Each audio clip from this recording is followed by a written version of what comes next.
Hi, friends. It's Beth here with Aging Care Solutions, bringing you experienced professional guidance and personal caregiving experience, as well as life lessons. And so I'm looking at this as a way to just say that I'm all things aging. I have experienced a lot of different scenarios, not only in healthcare, in home health services and hospice care, but just personalized care, and also just living my life, the different things that I have run into. And this topic, I'm telling you, you know, I feel like I have a really sensitive BS meter, and I can pick up when people are like, I don't know what they call it, but like cyber stalking. Um, when people are trying to get my attention through various social platforms. One that we use quite a bit, I do, is Facebook.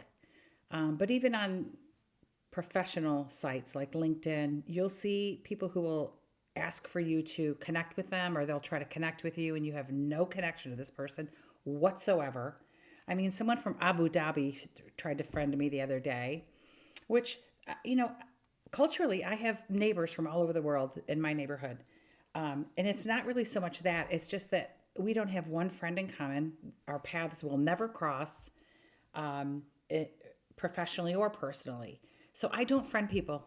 I don't friend my friends' husbands. I don't friend. There's certain rules that I kind of abide by in my life, and I just if I don't know you and you're not a friend of a close friend of mine, I don't really. I just ignore them. I basically delete them. But what I'm seeing is, and it's so common, so I know for a fact that this is happening to you. Maybe you don't recognize it as what it is, but I do. And that is when you are online and you're talking, making comments on, say you love tiny houses. I'll tell you some of the things that are on my feed: tiny house living, anything garden related, anything like foodie, making things like recipes. I love watching people throw things together, and then I'm like, "Ooh, that looks good. I wish somebody would make it." But also things like hiking or national forests or pets. Of course, who doesn't love a dog or a cat or a donkey? Like, I'm hooked on donkeys now. I love donkeys. I love any animals. But if I make a comment, 9 times out of 10, somebody else will comment, and it's going to be with a bunch of flowers and a bunch of, I love your, I mean, all I did was say, what a cute dog or whatever. I love your content. I've been following you for so long. I hope that we can be friends. I've sent you, for some reason, my friend request has not been accepted. They never friended me. I don't know you. I go and I look at I click on their little picture, which I'm encouraging you to do too. Click on their profile picture and tell me if I'm not wrong. They're going to be widowed. They're going to be really handsome. They're probably, you'll see an American flag or a soaring eagle with some beautiful verbiage about, being a proud patriot. And or you'll see them in like all these tropical locations. So they're on a boat, or they're on the beach, or they're here, or they're there, or they're at the gym, or they're in full dress uniform. And of course, they're like a major general or someone of high rank. And they're giving instructions to their troops, or that looks like they're on the front lines. I'm like, who would ever do that? You know who would do that? A scammer. Someone who is capturing someone else's likeness and pretending to be that person. And do you want to know what? We're onto them. We are onto their scams. We're onto their nonsense. And I did a video not long ago about scamming, and I really wish that I think I may have mentioned it, but my former father-in-law, 2 times that we can recall, while my mother-in-law was still living, they got a call from it was a prosecutor's office. It said Philadelphia prosecutor. And they were like, what the heck? So, of course, they picked up the phone, said that your grandson was in a terrible accident. They're probably going to charge him with vehicular homicide, blah, blah, blah, this and that. So my mother-in-law goes to her cell phone and calls Denver, Colorado, where the kids live with their parents. And no, he was in school. And then he had practice after school. These people, it's just shocking. And then, of course, after my mother-in-law died, my father-in-law, somehow got on something and it said, was flashing and your system has been compromised. No, it hasn't. It's been hacked by a scammer. And so what does he do? He holds up his credit card. He holds up his checkbook with I mean, anyway, they got it all resolved, but it was not without a lot of, worry. And the last thing we need is to deal with these people who are, I almost swore just then, and I haven't done that in any of my videos. So, anyways, these romance scammers who think that they're going to take advantage of you, because they're not going to, and I'm going to help you. Now, let me tell you why. These scammers target, when I say older, it doesn't matter. Like, I'm in my 60s. You could be in your 70s or 80s, or maybe you're in your 40s and you're single. I don't know. Regardless, all of these suggestions are going to be applicable to all of us, including men, whoever's watching this, really. But for several reasons, they target older women because they think that we have, I don't know. I mean, I guess they consider that we're vulnerable, emotionally vulnerable. Not really. If we have our stuff together, we are kind of, many times, we aren't lonely. Yes, we could be widowed. Yes, we could be divorced. And maybe we are isolated in a way, but I don't think that it necessarily means that we're vulnerable, but they're going to try. And that's the whole thing. Especially after retirement or a loss of a spouse, sometimes they'll exploit your loneliness and maybe your desire for companionship. So I would encourage you, first of all, to watch How to Make New Friends as we get older. There's a lot of different ways, and you can do it. So don't feel like, oh my God, I'm so lonely that I want to do nothing but scroll on Facebook, scroll on dating sites. I don't know. I just kind of feel like I'd rather meet somebody playing pickleball, or I'd rather meet somebody at the gym or at a live music venue, or, like learning how to dance or something. Sitting behind the computer and having them send you a picture, and it's probably, this person is probably in Nigeria that's trying to reach you. So you got to be very cautious. They also know that you're financially stable, because you've probably recently retired. So you might have a pension, you might have Social Security, you might have the value of your home. If you got life insurance from your spouse that passed away, that is what they're looking for. They're looking for somebody who, and they're going to just lavish you with praise, lavish you with beautiful words. And, oh my God, I can't believe that we met. I can't believe that, how lucky am I? So they're going to only talk to you online. You will not talk with them on the phone. You will likely not see them in person. You will probably not Zoom or FaceTime with them ever, because they really can't. The picture that they showed you is not who they are. And they're assuming that you have trusting nature because, that's sort of what happens to us, especially if you haven't dated. See, the last time that you really dated was 50 years ago or 40 years ago. Of course, you're going to be assuming that this person is trustworthy, is a man of integrity, honor, loyalty, especially if he's, in the military. But they're not really authentic. That this is not who you think that you're speaking with, right? Because these are fake profiles. So those are some of the common tactics. These are some of the tactics that a scammer is going to use. Of course, they're going to be putting together a fake profile using photos of attractive or successful or military personnel, doctors. Oh, I've seen so many doctors. I cannot tell you. And they're cute. I'm like, I wish you were real. But we all know you're not real. But that person is real somewhere because there is a picture of that person. But it's either a paid actor that was doing an ad, or they captured somebody's information, and that person has no idea that they've been captured as far as their photographs and whatnot, and or engineers. So I had these, for instance, I definitely had a couple doctors who messaged me. I'm like, no doctor has time for this. They're not. What are they doing? They're not sitting home.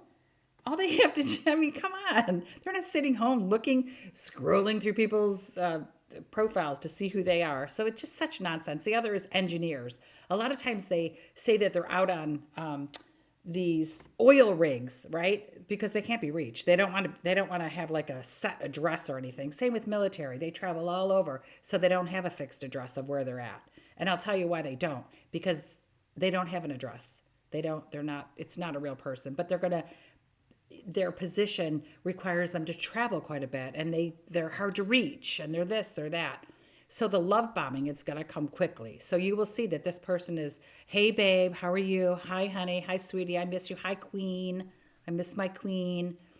I thought about you all day today. And you know what? Who wouldn't? Who's somebody who hasn't been in a relationship, or maybe you were married for decades, and you know how those feelings aren't there. You're two roommates pretty much.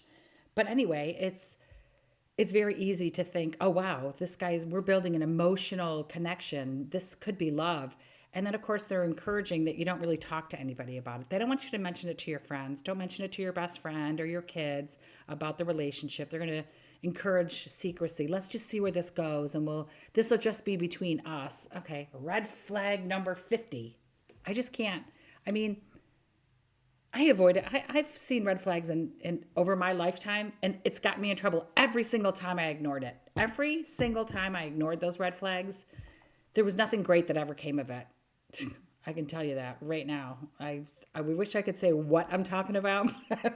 Let's just say I knew early on that I shouldn't have made a huge decision, but then I wouldn't have my children. So they're going to make excuses for why they are not meeting, saying that they work overseas or in the military or they're stuck in a foreign country. So they're going to make excuses of why they're not going to be able to meet you because they're not a doctor. They're not in the military. These people, especially a long careered individual, is going to have resources. They're going to have the ability to fly somewhere. They're going to have a phone or a vehicle, or they're going to have the ability to use the internet to actually have a face-to-face meeting and say, oh, in person, see you so that you could see them, so that you could actually have somewhat of a real identifiable moment of whether this is a real person. And they're going to make excuses for why they aren't going to be able to meet you. So just remember that. The other thing that's going to start to happen, they're going to start to have medical crises. There's going to be emergencies, travel problems, different things that are going to come up, and because they're traveling overseas in the military, they're unable to get to their investments in the United States. They're paying customs fees, or they had medical bills for their son or their daughter who lives with them. No, because what they're doing is they are just slowly grooming you, slowly getting you day after day, week after week, confused and believing a story that isn't real so that they can start to ask you for money. And that's really what it's going to do. They're also going to shift the conversation from dating sites like Match or Our Time or whatever, Plenty of Fish, I don't know, whatever's out there, to a private email. So you're going to be just emailing this person and maybe using WhatsApp, which is, like a texting platform, so that you can avoid, so that there is no IP address that can be tracked. And this is another way for them to go, into more of a dark web presence to try to communicate with you. Things move. Some of the warning signs that you need to look for is that things are going to move way too fast, way too soon. When you're being courted, I mean, we all have been here, hopefully. You know what it's like when someone calls you. And what they really should be doing is calling you early in the week, or say the Sunday before. Maybe you went out and saw a movie and had lunch, or met for coffee, or did whatever. They're going to ask you, do you want to go out on Friday night? Hey, I got tickets to this thing. You want to go out Friday night or Saturday night? They're not going to be like someone who only sees you or only texts you in an email, right? So we already know what it feels like to have someone who's interested in us, who we can hold their hand. We could kiss them goodnight. They'll pick us up in their car. They'll meet us somewhere. That's a real person, right? But something that moves too fast, quickly declaring that they love you and have deep, strong emotions, and they're going to start calling you pet names. So, just be prepared for that. Whereas over time, over weeks of dating somebody or months, that grows naturally, right? The chemistry, the vibe that you get with that person, the heat that you feel with that person. But this, that's really why they're choosing people who are emotionally vulnerable, basically. If it appears to be, if it's too good to be true, that they're perfect. This guy is so perfect. Everything he says, it's just overly polished. It's because he's been doing it, and there's probably there could be several of you, the same, that are looking at the same profile that he's saying the same words to. And many times they don't address you by your name. They just have to keep it, surface so that, they can't give too much away. They can't really say somebody else's name by mistake. So they're going to just call you babe or honey or sweetie or queen or whatever. They're unwilling to video chat or meet in person. There's always going to be an excuse why they can't show their face or meet. And the reality is that this is sad, because I hope not, but I hope that there isn't someone that's watching that this is happening to, because I know it's all too real. Because I talked to a friend of mine, she's a realtor, she's young, she's like 51, I think. She told me that her friend of hers met somebody online, so I think it was a dating site, and I don't know how she met him because he lives in Italy. He said he lived in Italy. And so after weeks of going back and forth, talking on the phone, so this seemed to be, like a legit thing. But even this wasn't. And let me tell you what happened. She started falling for this guy. He was sweet. He was, saying all these things. I think they were FaceTiming, doing whatnot. Well, she met him in Italy. She's like, I'm coming. I'm going to just take a 10-day trip, take some PTO time off, and I'm going to go. So she met him. And within a few days, he basically told her the truth. He said, look, I haven't been completely honest with you. I am married. I have children, but I really want to come to the United States. He was from a Middle Eastern country. I don't remember which country, she told me. But he had dual citizenship somehow. I don't know how. But regardless, she was livid. This is a professional corporate woman who, thought she really was. But I sort of think, again, how could you really make something if somebody lives in another country?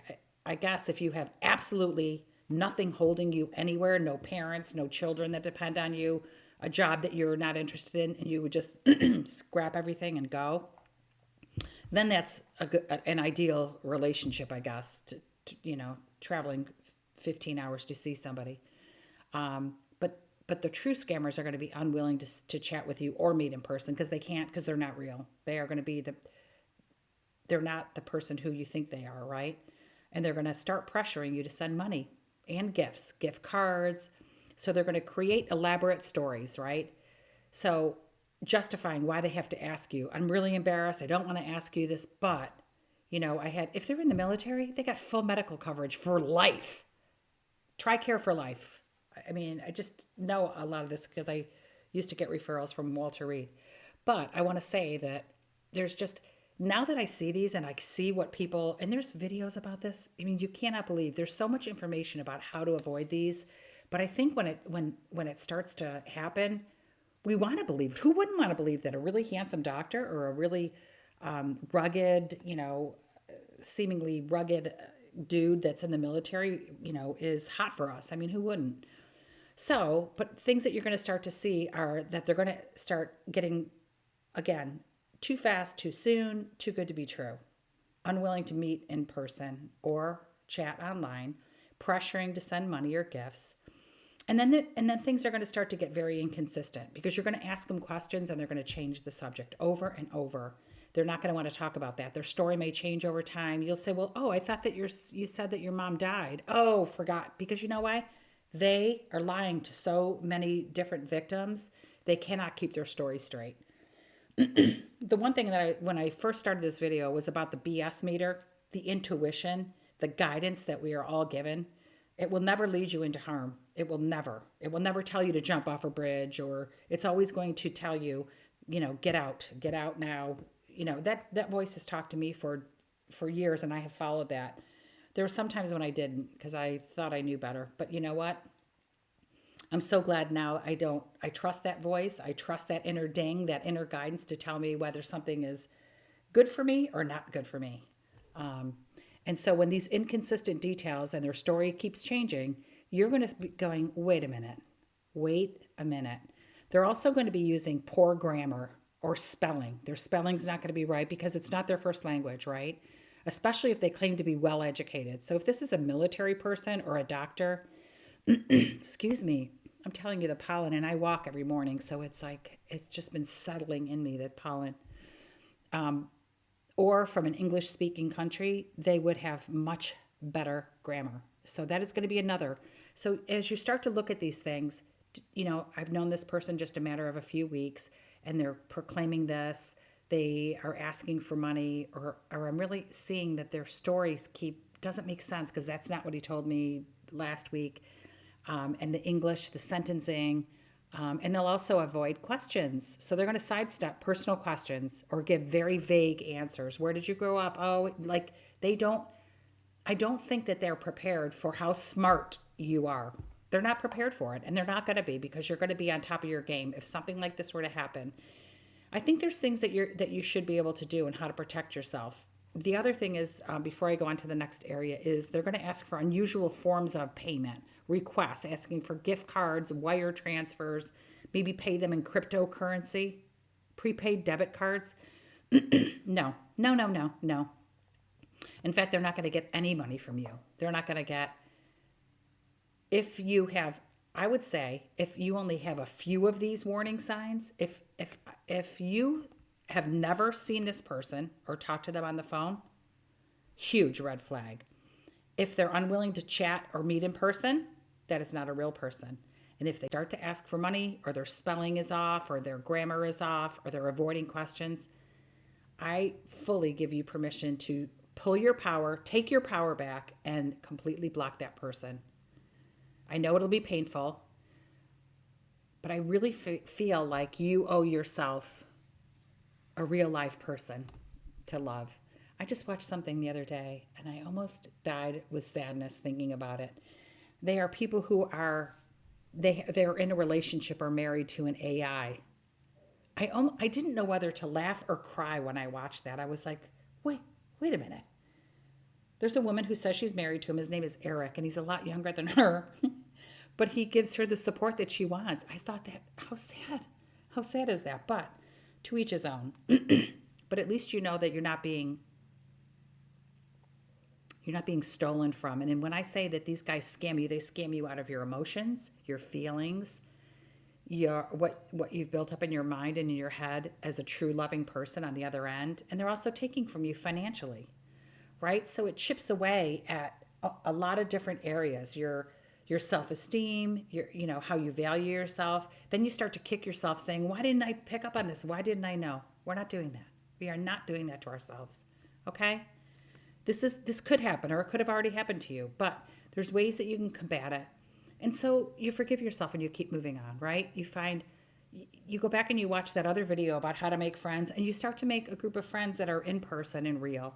And if you decide to dip your toe back into the dating pool, of course you're going to go on a site where you can meet local people, or even join Meetup, meet groups of people where you can group date, and you can sort of see if you like anybody in there and get to know them a little bit better.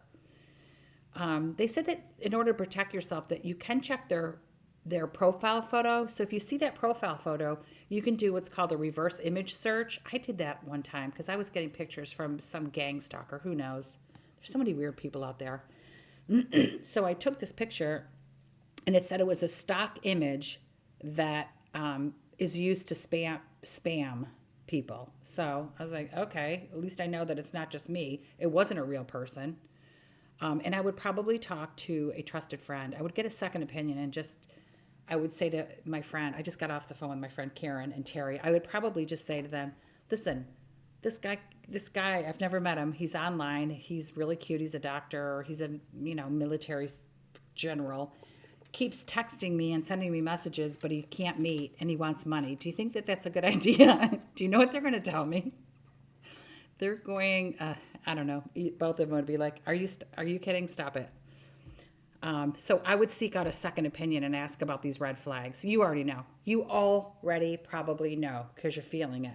And the other thing that I'm going to encourage you, my friend, to not do is never send them any money. Somebody that you have not met. I mean, not for nothing, but even if like a close friend called me, I would kind of be reticent. I'd be like, what do you need it for? If my brother called, if my brother was like, I need 15 grand, or, I need this, or I need $1,000, I would really depend on why you need it. And even then I'd be like, I don't know, let's find, like I'll pay half or whatever. But I certainly never would consider someone who I have never met, is not what I consider in the circle of trust. Just don't do it. Don't, no.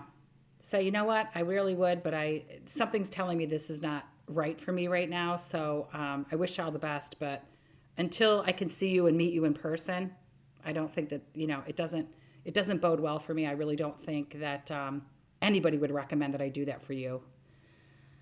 And then you can report that suspicious behavior, whether it's the dating platform or if it's Facebook. You can always, I report people all the time. If you've ever looked up your own name and you see multiple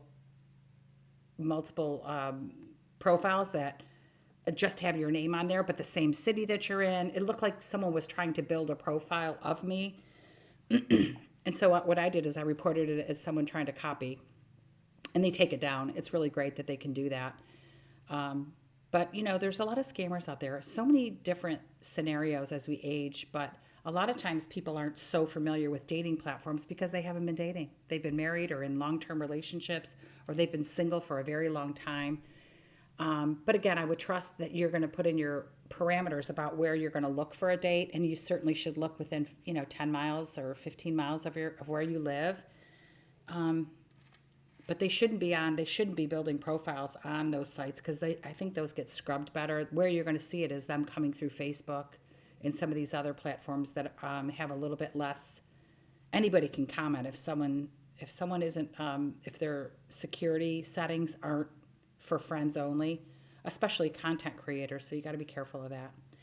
Anyway, I hope this was helpful to you. I hope I wasn't too harsh. I think as I've gotten older, I've just gotten more matter of fact in how I see things. And, I just feel like I want to be prepared for the potential of stuff like this happening to myself. But I'm also going to warn my friends, and I'm going to say, as we get older, we can get more vulnerable, and especially if we don't have a lot of people, or if maybe you don't have children that you can bounce ideas off of. And I just feel like we're not going to always know 100%, but if you see these red flags, trust your gut and trust your innate knowing that this doesn't smell right, it doesn't seem right.